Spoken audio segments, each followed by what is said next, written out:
Hello, Liverpool fans. Welcome to the Liverpool Report, your go-to source for the latest news, match updates, and transfer stories straight from Anfield. Don't miss out on any of the action. Hit that subscribe button now and stay in the loop with all things Reds. Luiz Diaz appears to have suggested he sees his future at Liverpool as he attempts to break a Premier League record, which means a lot to him. The former Porto winger has been a key figure in the Reds' title charge this season, scoring 9 Premier League goals amongst a tally of 13 in all competitions, a figure which included a Champions League hat-trick against Bayer Leverkusen. Diaz's ability to play all across the forward line has been utilised by arneslot to fine effect this season, and he's often been stationed as the central striker in the Dutchman's system. But while the contract impasse around Virgil van Dijk, Mohamed Salah and Trent Alexander-Arnold have garnered more headlines this season, Diaz has just 2 years left on his current deal and isn't amongst the highest earners at Anfield. That situation has led to several links with moves away, with Barcelona most frequently discussed. But Diaz says he has an eye on becoming the Premier League's highest-scoring Colombian player. The 28-year-old is currently on 25 league goals for Liverpool since joining from Porto in January 2022, making him the Premier League's 4th highest-scoring Colombian ever behind Hugo Rodallega, 29, Hamilton Ricard, 31, and Juan Pablo Angel, 44. And he says he wants to overtake them. Now and again, I find out about the stats when people post them on social media, but how nice it is to be getting close to such great fellow Colombian players like Hugo and all the others, said Diaz via the official Liverpool website. It's a real pleasure for me to be right there, close behind them, and I realize that maybe I will catch them at some point. You could say that it's another one of those personal targets that I have.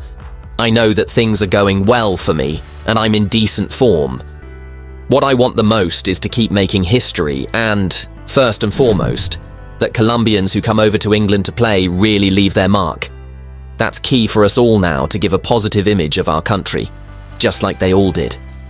Now those of us here are trying to do just that.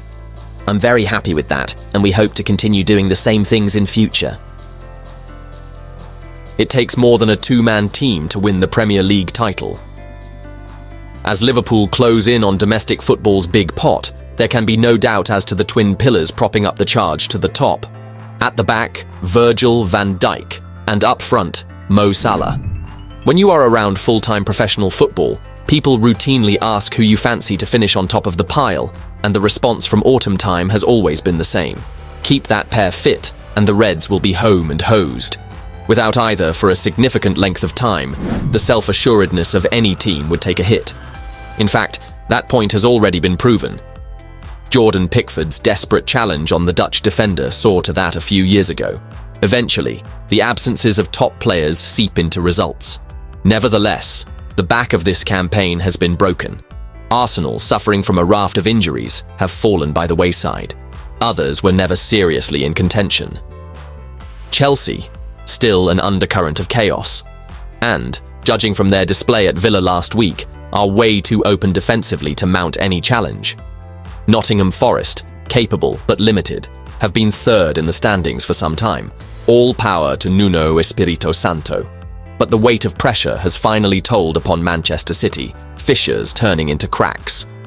So, this season's isn't a vintage competition. However, 2 men alone cannot make up a team. One man who appears to go under the radar, but who is becoming increasingly important to arneslot, is Dominik Szoboszlai. If anyone has stepped up to the plate during the past few months, it's been him. He gives this Liverpool side real energy and drive from midfield. He pops up in spaces with his late runs that make a difference, and he's one of the best out there at doing it. The Hungarian international is given the platform by Ryan Gravenberch.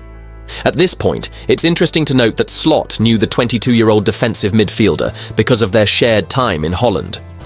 The youngster started his career playing in a deep-lying role, but as he grew up, he began being moved about. At this point, Liverpool's boss needs a name check. It's well established that the Reds were looking for a number 6, as people today may baffle you with. The club pursued Martin Zubimendi, lodging a £60 million offer for the Real Sociedad man. Whether Slot turned up at Anfield and put the block on that, saying, "Save your money," We'll never know. The narrative has been that the Spaniard turned the club down, but, according to a contact of mine in the Netherlands, the Reds' boss will have known about Gravenberch. He has maintained him in that position, and both he and his midfield partner Szoboszlai have flourished. The blend is similar to that which Chelsea enjoyed when Claude Makélélé did all the dirty work for Frank Lampard a couple of decades ago. There's no way that the England international would have ended his career as that club's all-time leading goalscorer, were it not for others plugging gaps when he strode forward. And if there's one area Szoboszlai may look to improve next term, it's in his goals output. So far, his career has been characterized by a 1 in 5 strike rate. There is no reason why, given the timing of his runs, that should not be improved. After all, he's still just 24 years old. Time is on his side. If there has been one criticism, it's that the goals have not been shared around. The weight has been on Salah's shoulders. Luiz Diaz, 10 Diogo Jota, 5 and Darwin Núñez 4 can hardly be described as prolific. Add a regular flow of goals to Szoboszlai's game, and his contribution to the Merseysiders' cause may start grabbing the attention it should. Liverpool have a goalkeeping conundrum to solve after Giorgi Mamardashvili's struggles at Valencia. The Reds signed Mamardashvili in a £29 million deal last summer. He was just one of 2 signings they made in 2024, presumed to be a replacement for Kawimin Kelleher and a long-term successor to Alisson Becker. The highly rated Georgia international was expected to officially join up with Arneslot's side at the end of the current season, after 4 years with Valencia. However, Mamardashvili's concerning form this season may change those plans.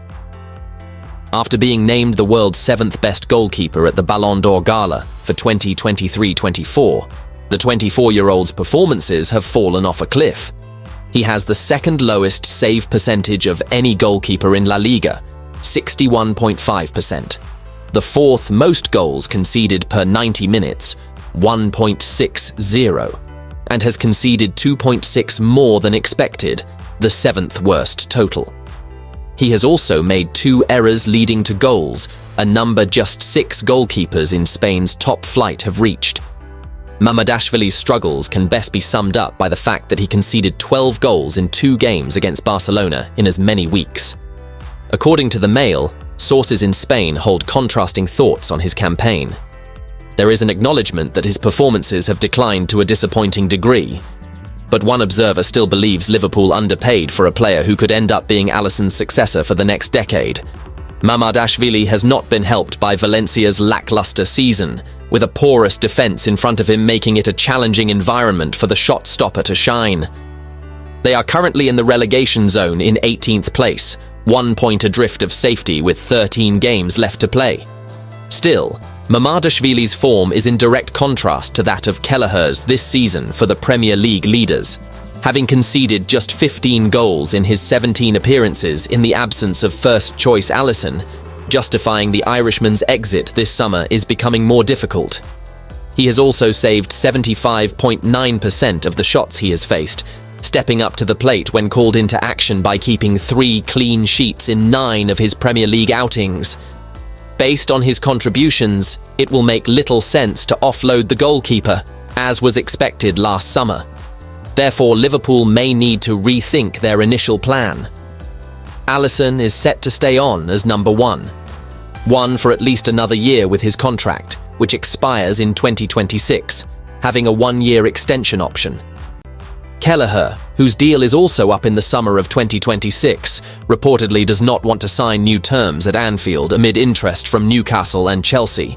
Should Liverpool decide to cash in on him now while they have the chance, that would allow Mamardashvili to return and learn the ropes from Alisson throughout the 2025-26 season, honing his skills in preparation for taking the mantle. But if Kelleher and Mamardashvili's respective seasons have convinced Liverpool bosses to make a U-turn, the latter could be loaned out for another season, presenting Kelleher with the chance to make the position his own. Regardless of what they decide, Liverpool are in the fortunate position of having 2 promising options for the future, while Alisson is far from nearing a goalkeeper's extended expiration date, aged 32.